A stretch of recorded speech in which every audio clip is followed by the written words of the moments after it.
Hey, here I am with another camera review and kind of challenge. This guy is the Zeiss Ikon.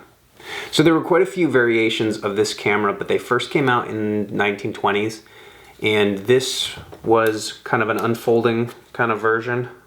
It probably unfolded a little bit better back in the day, but with a little help, I always think I'm gonna break it. Boom, comes back to life. So as for vital stats, this thing has 6.3 to f/22, so not really a low light kind of thing. And the shutter speeds go from 25th to 1/25th, so not a lot of control there either. It does have a timer that doesn't work anymore. So it does take medium format, which is kind of cool, and the way you load it is super simple. And the little window there tells you what frame you're on, so you literally just crank it to the next frame. Pretty simple. Easy to do double exposures. I haven't done that yet, but you know, something cool you could do with it. I think the best feature though is this viewfinder. Just kind of pops up there. It's literally just you know, framed up lines that you shove your face next to and you hope for the best, I think. That's just the way it is. And there's a little cocking lever here, and the shutter button is right there, which is a little weird because it's on the opposite side that you'd think it would be on, but yeah, whatever. It's all good. So anyway, here's a little segment on how to load this bad boy.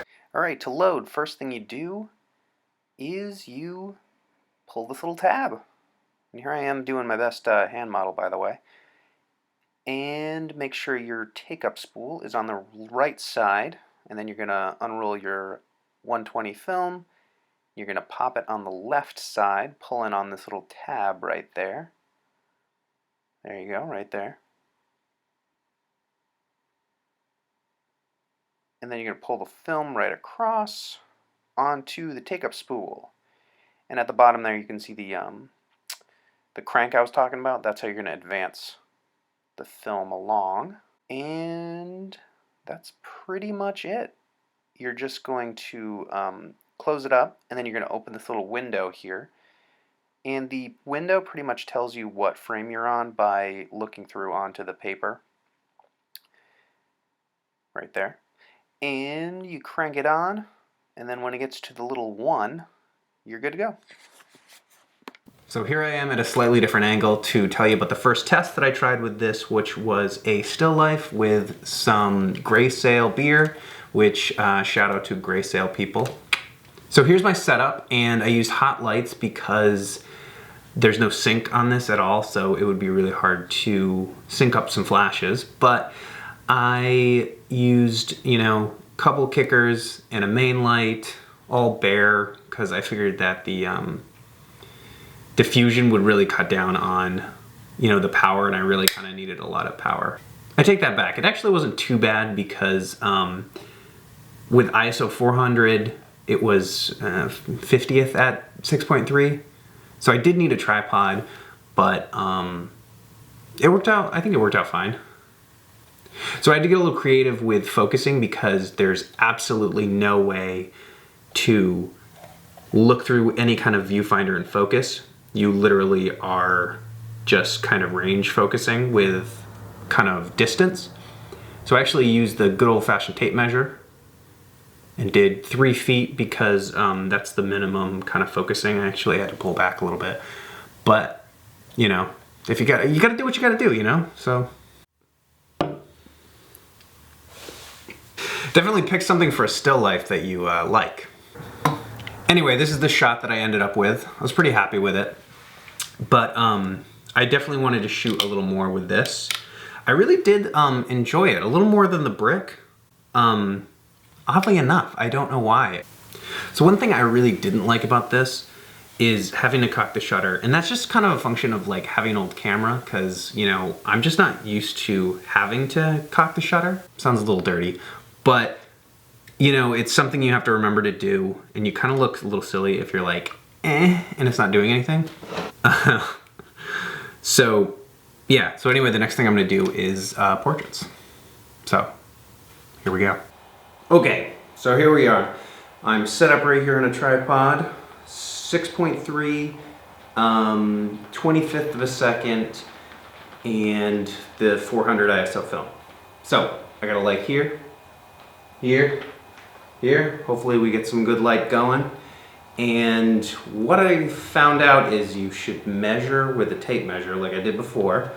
And I'm the minimum distance now, which is 1.2 meters, about 4 feet. So what I actually did was do one of these. I guess if you're gonna get good with this, you might just like kind of get used to 4 feet about. But the other thing is, with 25th of a second, I set up a C-stand right here to push my back into, so I don't move too much, so I don't go out of focus, but also to try to keep me steady. I saw it in a video once, but on wet plate actually, to stay still for like 30 seconds, but yeah, hopefully it works. Like 25th of a second, that's not so bad. So, let's see. Obviously it's a little underexposed, but I don't think it looks too bad. Kind of moody, definitely moody. A little flare on the side. I think it looks pretty cool. Anyway, I'm going to show you a couple of other examples of shots that I did. So this first one's at the beach, and it was f/22, 1/25th of a second. I definitely wanted to try something a little more deep focused, and it doesn't look too bad. So this next one was f/8 at 125th, relatively sharp, and overall not a bad shot, I don't think. This last one is of a model named Brendan, a silhouette against two windows in this very glossy floor. And I propped up the camera on my wallet and to tip it up a little bit.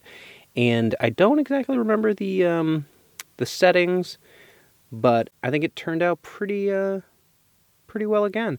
Again, a lot of these are really kind of ghostly looking. So if I was going to photograph a ghost, I would definitely use this camera. So here's my conclusion for this camera here. I really liked shooting with it, and I think it definitely makes you think in the way that a film camera should make you think. And I really like the fact that it's kind of portrait style natively. I think that's really cool and a really different way to think about composing a shot. And that's kind of what you want to do when you start shooting film.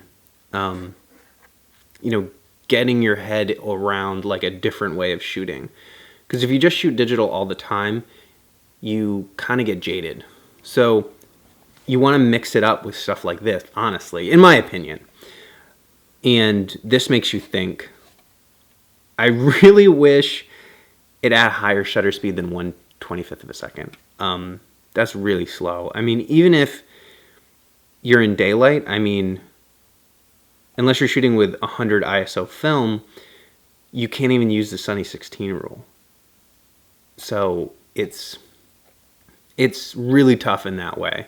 I've heard that other copies are like really, really sharp. I didn't find this to be super sharp, but sharp enough. And also the other thing is, if you're gonna shoot with this, you really got to learn meters for focusing. Because you don't really want to be taking a portrait of somebody and be like, oh, hold on.